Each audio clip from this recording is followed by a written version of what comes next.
guys, how's it going? My name is Jeff with the Collector Car Network. I'm here with Brad DeSantis, also from the Collector Car Network, and today we're going to be looking at this S-Klub Mercedes 300SL. But before we get into that, first, a quick word from our sponsor.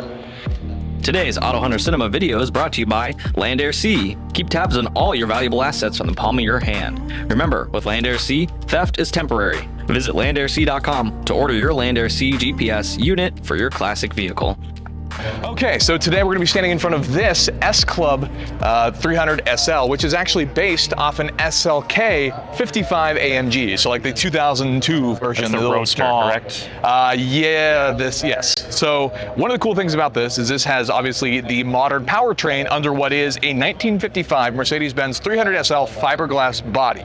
Now, it's obviously not stock. We've got some wide body fenders here, but the supercharged powertrain underneath produces a whopping 469 horsepower, which propelled the factory car to 4.3 seconds for 0 to 60. And I imagine this could be a little bit faster. Yeah, maybe not much with all of the leather work and some of the added luxuries that you'd find in the S-Klub car, but I imagine this is a smidge faster because fiberglass does weigh a lot less than steel. And there's no all the safety equipment out of the other car is gone. All the special airbags and all that stuff is gone out of the car. Yes, so. Which 90s/early 2000s Mercedes, probably even modern Mercedes, still have a ton of heavy safety components and things like that. Shocker that you'd want to save your buyer base. On the side here, we've got some HRE wheels, which go ahead and hide some drilled and slotted rotors that are actually a pretty decent size.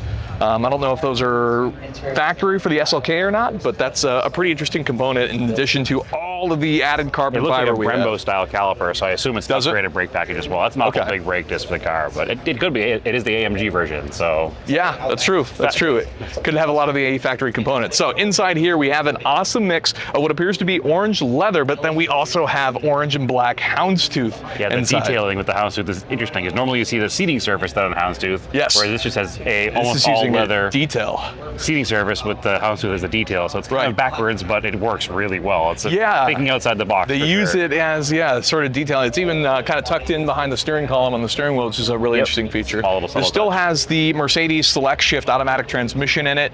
They integrated like the actual dash from the SLK pretty well. It doesn't work. It doesn't. A lot of times you'll see a vintage car with a modern dash, and it doesn't really fit very well. But or like the ECU. This doesn't look out of place at all.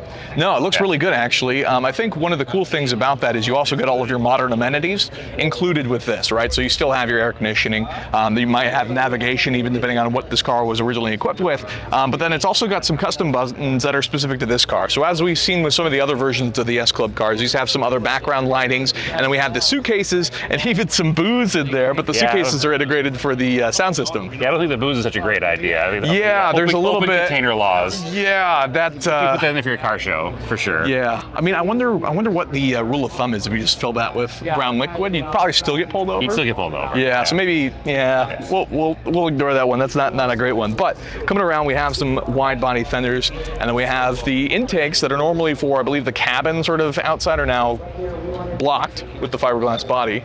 I believe normally those can open up. And then we've got the trunk, which we've seen in some of the other videos, that kind of opens up to some more storage space, which typically has a ton of money in it. A plexiglass box full of money. Yeah, always. It's not a bad way to do it. I believe a lot of the windows are actually plexiglass as well. They have a couple different stages of what they'll actually sell you when you decide to purchase an S-Klub vehicle, and every single vehicle is actually specific to you, so nobody can replicate your spec or anything like that. So it's just another added bit of luxury that gets done for the 300SLs. And it's unfortunate that we don't have it up on a lift, but everything underneath the car is also actually fully sheeted underneath, so it's actually a very beautiful build underneath the car. So that's a pretty cool fact indeed. But if you guys enjoyed that video and you want to purchase a collector car for yourself, be sure to check out AutoHunter.com, our online auction, and ClassicCars.com, our online marketplace where we have vehicles going live all the time. And with that, go ahead and smash that like button for us. We really appreciate it. And get subscribed for future videos like this, because we have a ton coming out from SEMA. Tons of SEMA content. That's right. So watch it all. Yeah, that's right. So with that, thanks for watching. and we'll see you next time. See you next time. Thank you.